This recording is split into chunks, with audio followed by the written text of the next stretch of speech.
Mouvement national pour le développement MONAD, Faso Nyata était au cœur d'une conférence de presse ce samedi 11 juin 2022 à Bamako. L'objectif se place dans le cadre de la présentation du bilan d'une année de gestion de la transition sous la présidence du colonel Assimi Goïta. Donc peut-être qu'on ne sera pas là aujourd'hui, parce que la situation était tellement tendue, était tellement critique, mais bon, ils ont mis l'intérêt du pays devant leurs intérêts personnels. Donc on leur tire un grand chapeau. Maintenant pour les perspectives, déjà on a pu embaucher les bilans positifs de la transition. Je disais que beaucoup reste à faire encore.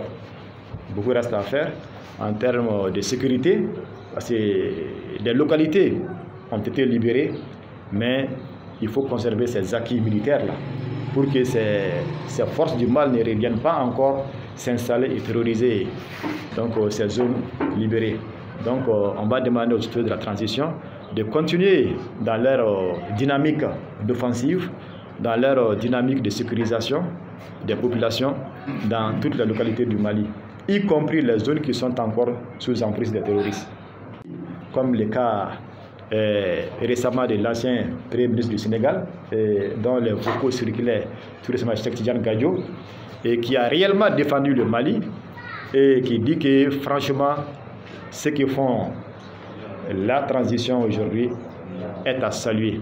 Ils sont en train de poser des actes salutaires, patriotiques, dignes d'un bon dirigeant.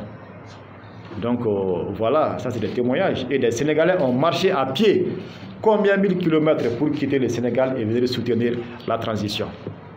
Les gens de la diaspora le font à longueur de journée.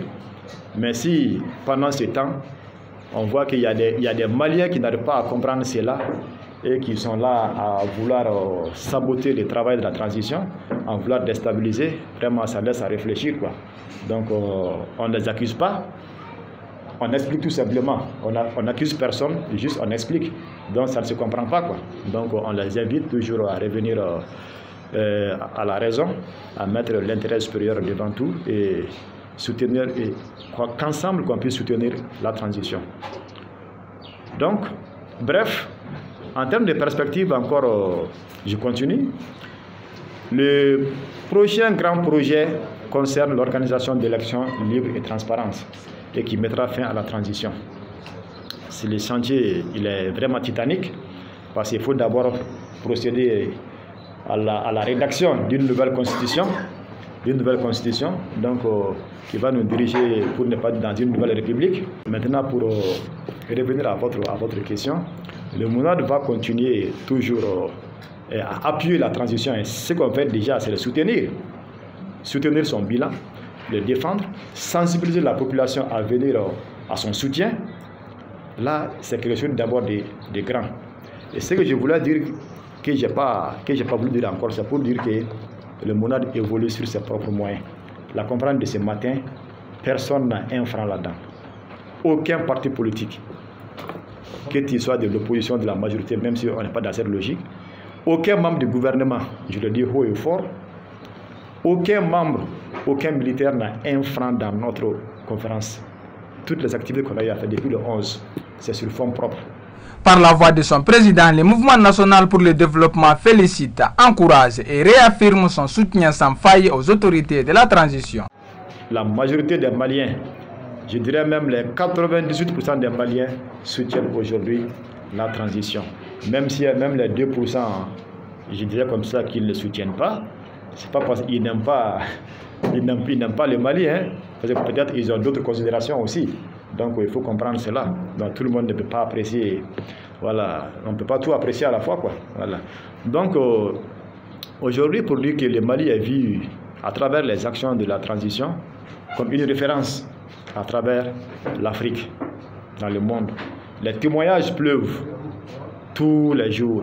Un peuple, un but, une fois, ensemble pour les Mali. C'était pour présenter le bilan d'un an de la gestion de la transition sous le président Assimi Goïta.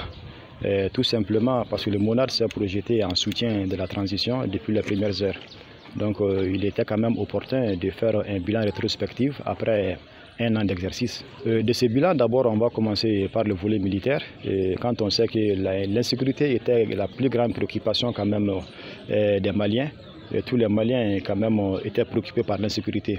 Et la junte, à travers le président Assimi Goïta, la transition, depuis qu'ils sont venus, en tant que président d'abord Assimi Goïta, il a essayé d'abord de réarmer notre armée à travers la diversification de la coopération avec la Russie.